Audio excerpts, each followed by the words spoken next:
Bonjour à tous et bienvenue de nouveau dans le tutoriel Retail Force Barcode. Dans la vidéo d'aujourd'hui, nous allons vous montrer exactement comment imprimer des étiquettes dans Shopify après avoir généré vos codes barres et SKU à l'aide de l'application Retail Force Barcode. Il existe deux façons simples d'imprimer des étiquettes. Vous pouvez imprimer directement depuis la page de détail d'un produit, ce qui est idéal pour l'impression rapide d'un seul produit, ou utiliser l'application Retail Force Barcode pour l'impression en masse. Passons en revue les deux méthodes étape par étape. Méthode 1. Imprimer directement depuis la page produit.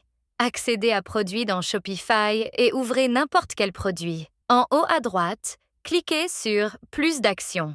Dans le menu déroulant, sélectionnez Imprimer l'étiquette. Une fenêtre de confirmation apparaîtra vous demandant si vous souhaitez imprimer une étiquette pour ce produit. Cliquez simplement sur Imprimer l'étiquette pour continuer. Cela vous mènera directement au processus d'impression, ce qui en fait le moyen le plus rapide d'imprimer une étiquette pour un seul produit.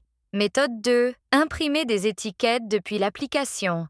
Méthode en masse. Si vous souhaitez imprimer des étiquettes pour plusieurs produits en même temps, utilisez l'application. Depuis la barre latérale gauche, ouvrez l'application Retail Force Barcode et cliquez sur Imprimer des étiquettes. Vous arriverez ensuite sur l'écran de sélection du modèle d'étiquette. C'est ici que vous choisissez l'apparence de vos étiquettes. En haut, vous verrez un menu déroulant pour le format du code barre. Vous pouvez choisir parmi plusieurs types de code barre comme code 128, code 39, EAN13, UPC, ITF14 et bien d'autres. Chaque format a une utilisation différente, mais dans la plupart des cas, le code 128 fonctionne le mieux car il est largement pris en charge et très fiable pour la numérisation.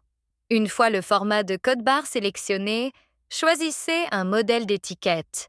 Vous verrez plusieurs options avec un aperçu afin de voir exactement à quoi ressembleront vos étiquettes. Cliquez sur « Sélectionner le modèle » pour continuer. Cela ouvrira la page de sélection des produits. Ici, vous pouvez rechercher ou filtrer vos produits. Ensuite, cochez simplement les cases à côté des articles pour lesquels vous souhaitez imprimer des étiquettes. Il existe également une option de modification en masse de la quantité des produits pour gérer rapidement les quantités de plusieurs produits à la fois. Vous pouvez choisir « Correspondre à la quantité en stock » pour générer automatiquement des étiquettes en fonction de votre inventaire ou « Quantité personnalisée » pour saisir manuellement le nombre d'étiquettes souhaitées. Entrez le nombre désiré dans le champ prévu à cet effet. Ensuite, utilisez « Appliquer à tous » pour appliquer la quantité à tous les produits sélectionnés ou « Appliquer à la sélection » pour des articles spécifiques. Une fois tout sélectionné,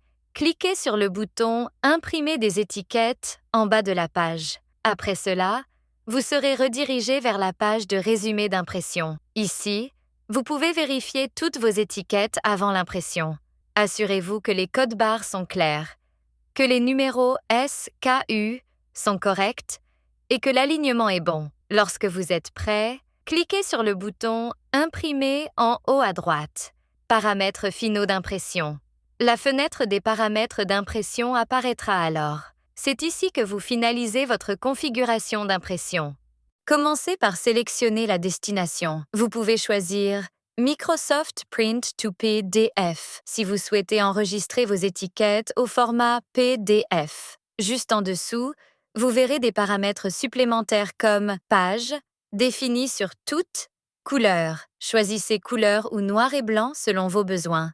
Si vous faites défiler jusqu'à plus de paramètres, vous trouverez taille du papier, par exemple, à 4 pages par feuille, généralement réglée sur 1 pour les étiquettes, marge. Laissez les paramètres par défaut ou ajustez-les si nécessaire. Échelle. Laissez sur la valeur par défaut pour éviter les problèmes de redimensionnement.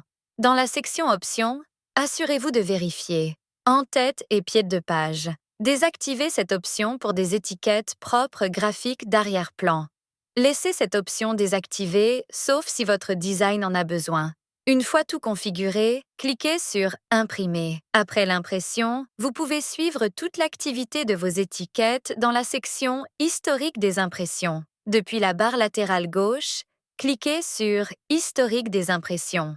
Vous y verrez un journal détaillé de vos précédentes impressions, y compris la date et l'heure de chaque impression, le nom du modèle, le nombre de variantes, le nombre de copies imprimées, le statut, terminé ou échoué, ainsi qu'un bouton d'action pour réimprimer rapidement les étiquettes. Si une impression échoue, vous pouvez facilement l'identifier et cliquer sur « Réimprimer » pour réessayer. Pas besoin de recommencer tout le processus.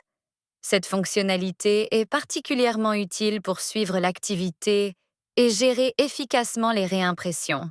Et voilà, vos étiquettes seront générées et imprimées. Si vous avez trouvé cette vidéo utile, n'oubliez pas de liker, partager et vous abonner pour plus de tutoriels. Merci d'avoir regardé et à bientôt dans la prochaine vidéo.